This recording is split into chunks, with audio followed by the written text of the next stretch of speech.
Hi folks, the first video that I promised, spirits in this place, and then the next, I should imagine the next will be residual energy. So, can't start off better than ghost chili soup.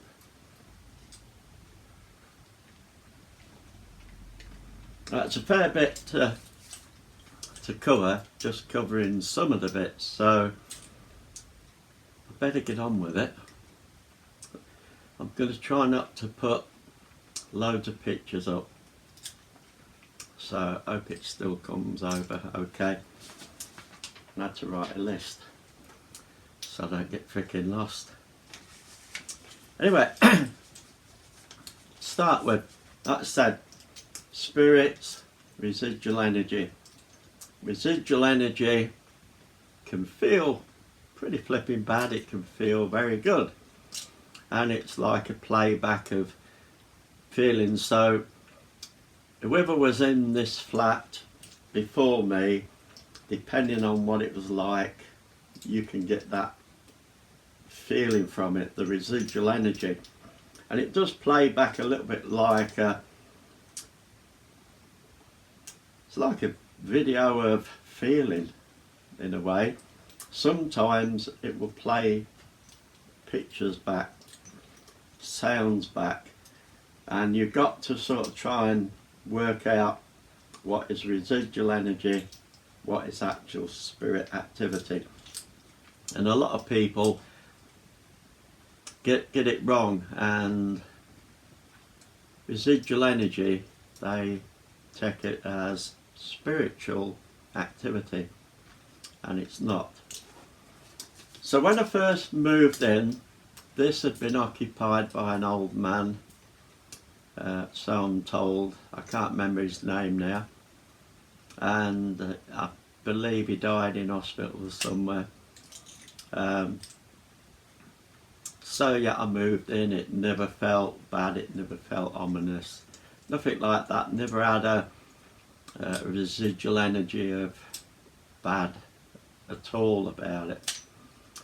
But when I first moved in, for quite a while, things are going flipping haywire, in the sense that I put new lights up in the living room.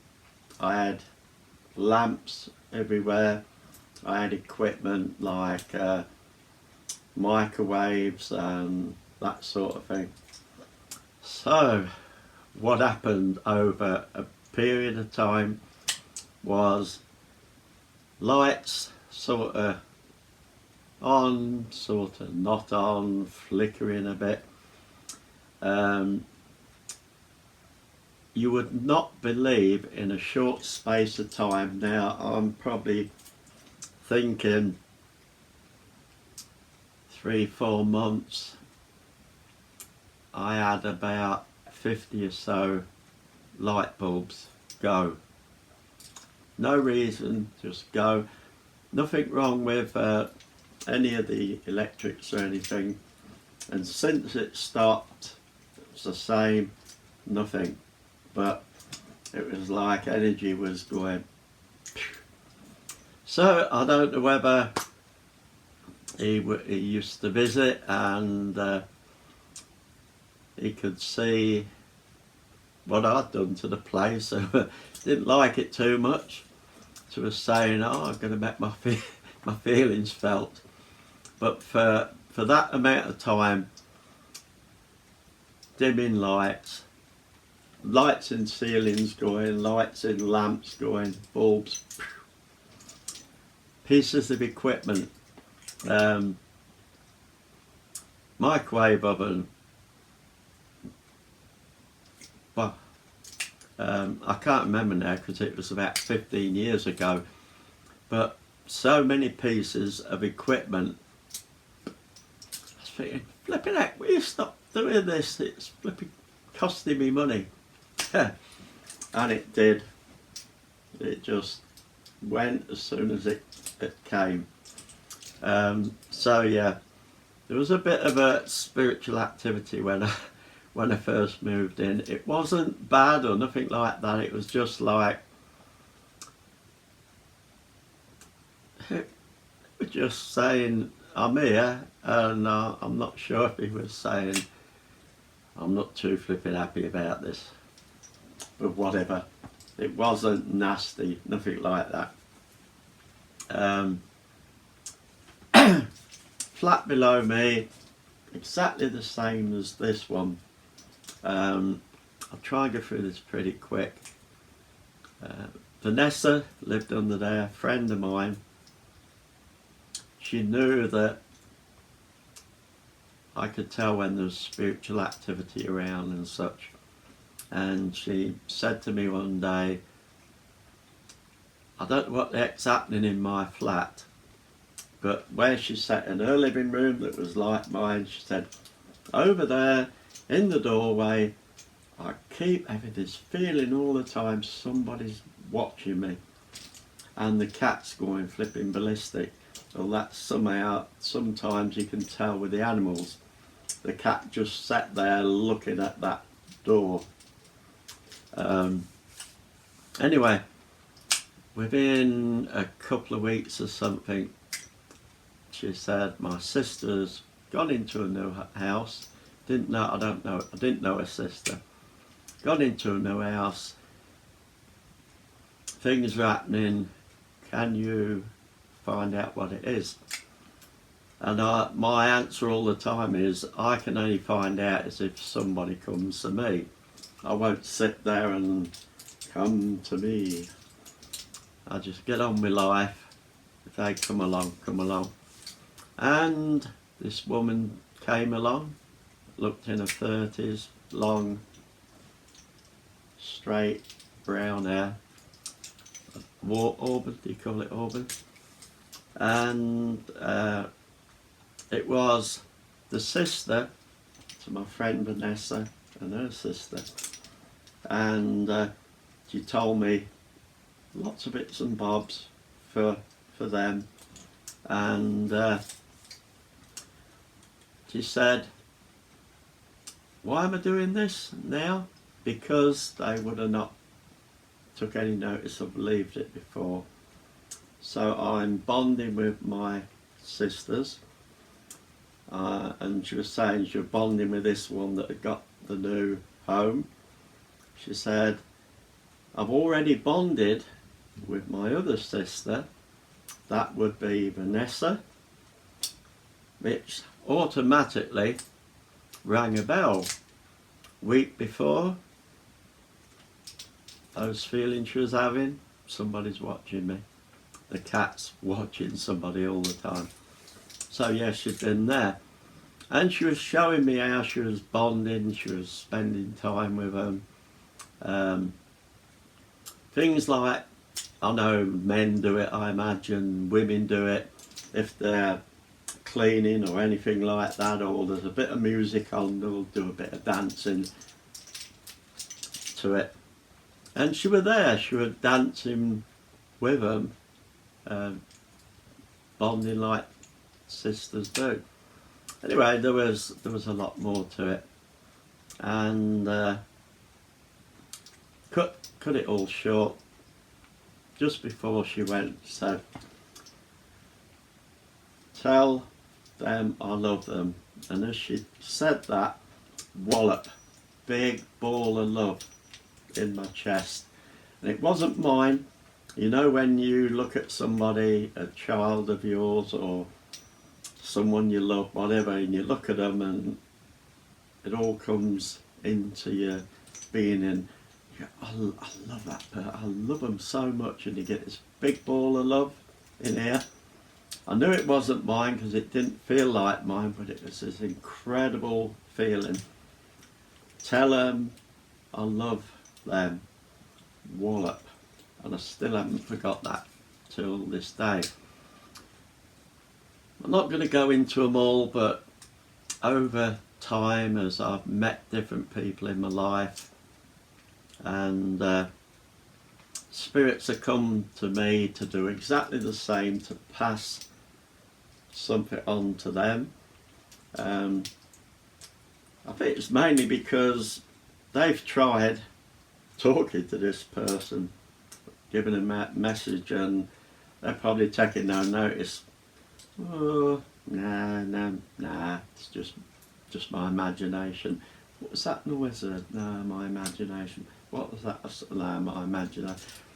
And eventually, if you come along and they know that you will pass it on, they'll pass it on. So I'm not going to go into all them because I'll be here for flipping ever. But that was one that happened here with Vanessa. A fantastic experience. They knew exactly what I was talking about. The information that I passed on, which I asked them no questions, I just passed it on. They knew what it was all meant. And the strange thing was, she was in her 30s, I looked in her 30s, but she showed me herself as a younger girl.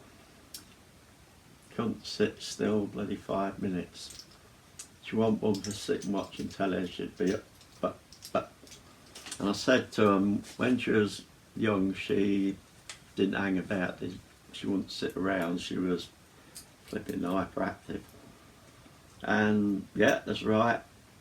And the funny thing was, she died at the age, I think it was 13 or 14.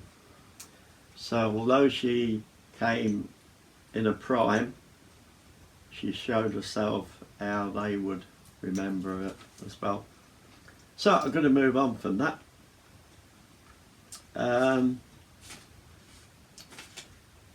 The skull mask, I'll probably do one on that sometime. It's a long story, but bought a mask that was like I think it was wood skull, only about that thick. Put it on the wall. How I knew this was spiritual rather than residual, I think it had a lot of residual energy and it wasn't freaking nice.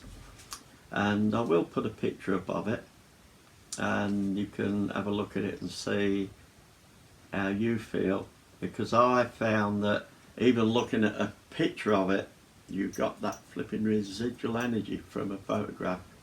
So I'll put a picture up of that.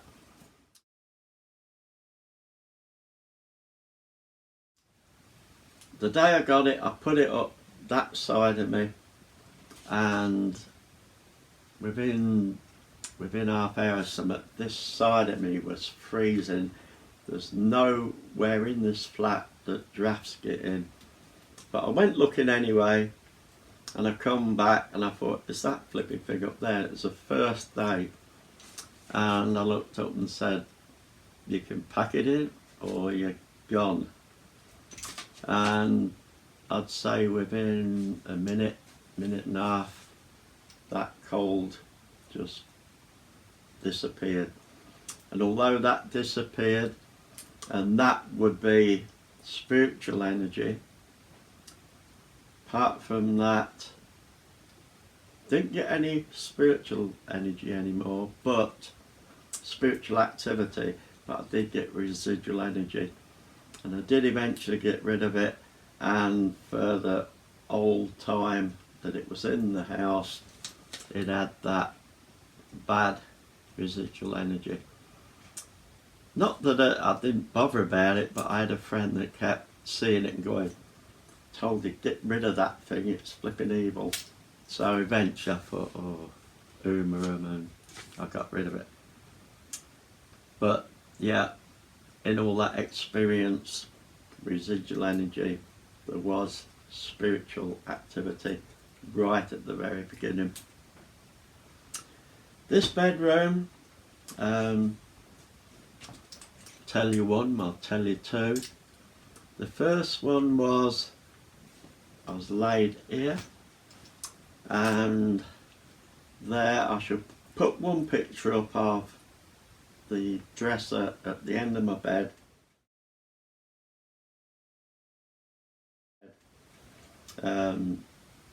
It's an old one I bought. Sits there, nothing wrong with it. And I don't think the activity was anything to do with that, but that's where it was happening. Lay there, tap tap, knock knock knock, tap tap tap, knock knock knock. So I looked over there, laying down, looked over there, tap tap tap, knock knock, tap tap tap tap. What the? Got out of bed, went and stood between it and the end of the bed, looking down at it like that, and you might know what I'm talking about. You could see the sound, you could see it were there, and then so wherever it made the sound, your eyes went. And so I stood there, moving everything. There's an old mirror, little mirror there that I think is 18th century or something. Moving that. No, that's not. I didn't know whether anything was rocking. That was firm. There's a really old clock in the middle.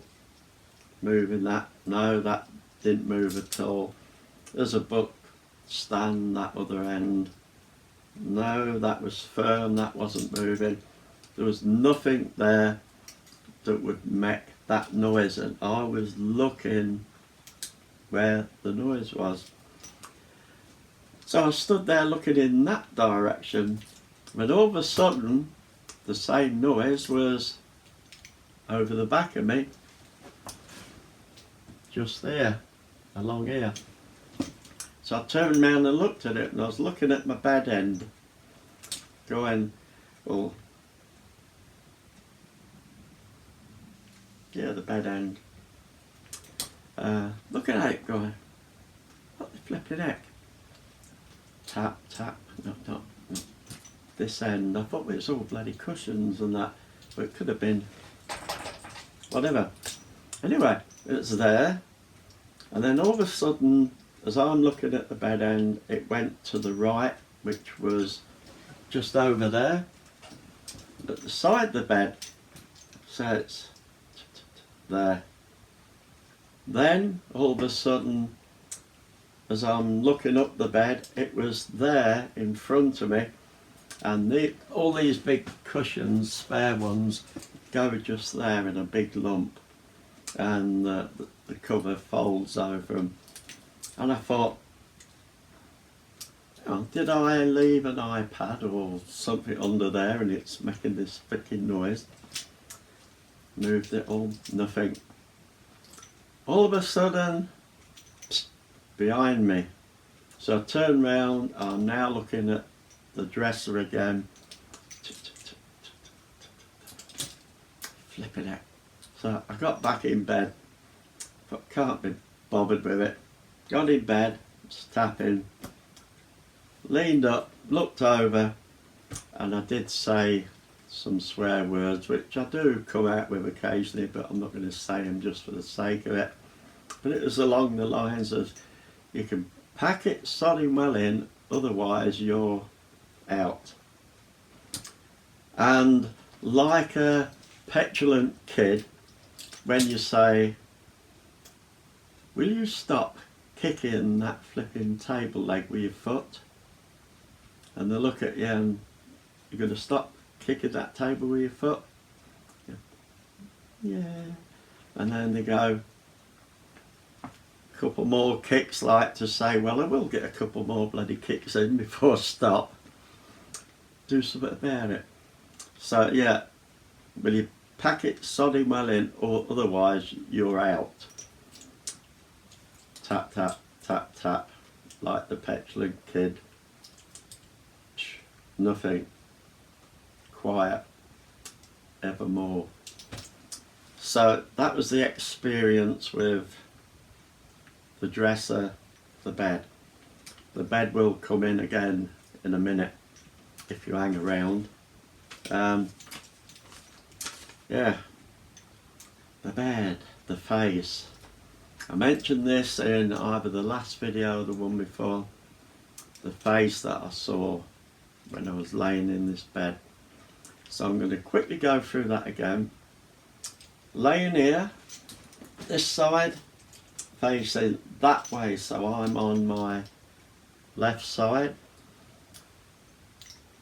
face on the pillar, and I can't remember now whether I was just waking up or I woke up, or whether I woke up and was whatever. But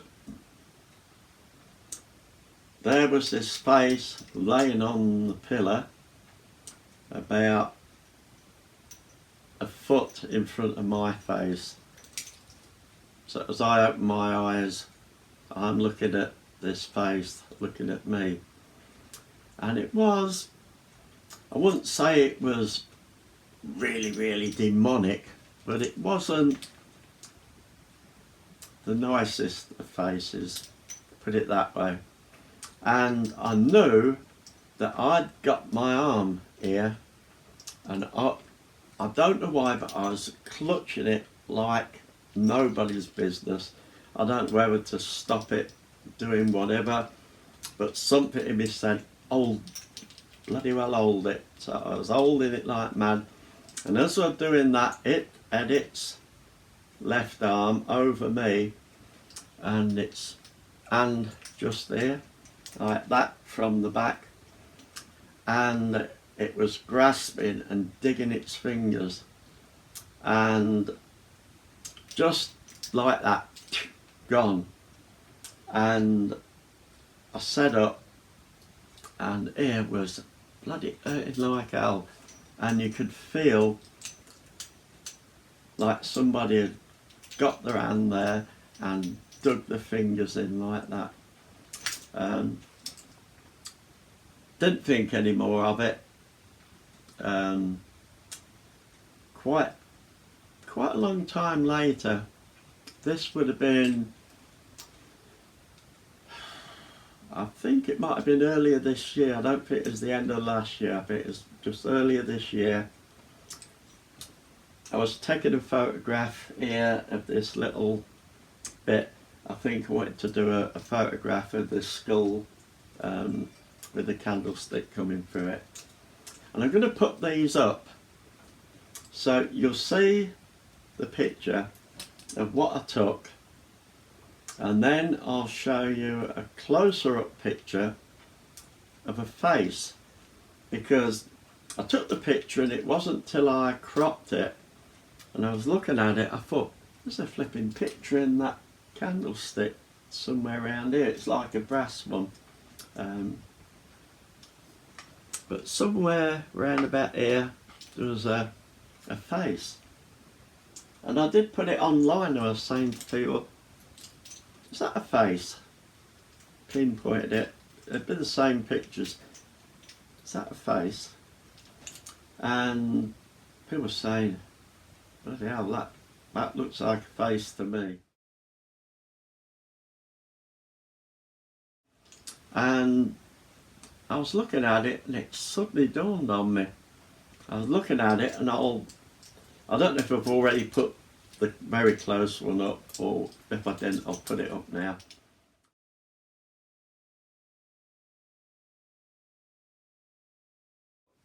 And when I looked at it close up, that was the bloody face laying down there looking at me. This would have been, it's maybe 2 years or some odd since that was laying there. But that face in that, reflecting in that candlestick as I took it, is the face that was there in front of me. I don't know what it's about. On the market I saw this very old picture, and it's of a young girl. It's in the old colours and everything. And I bought it because I thought it would be a pity if that just eventually ends up on a tip or something. That is somebody that was here, and I would say probably isn't here anymore from the age of it. Put it up there as you see that photograph. And one day I was sitting there, it slides down the wall onto that shelf that you see there, So I checked it, the wire, the string, whatever at the back intact, the hook on the wall intact, and it is it's a picture hook. So it was still there, the wire, string, whatever at the back of the picture, still there intact, but somehow it went off the hook, slid straight down the wall as though it was just sliding down the wall. It didn't go like that, it just, I heard it sliding down the wall. So yeah, I don't want to go any further than that because it'll just bore you to death with time. So that's one or two of the spiritual things that have happened in here. There is more. Maybe I should do a second video with some of the other bits that's happened, but they're the bits that stand out probably to some degree the most to me. So folks, I'm going to leave you with that. I'm sorry it was a bit quick, but ghost chili in a ghost mug, very spooky indeed. Catch you later.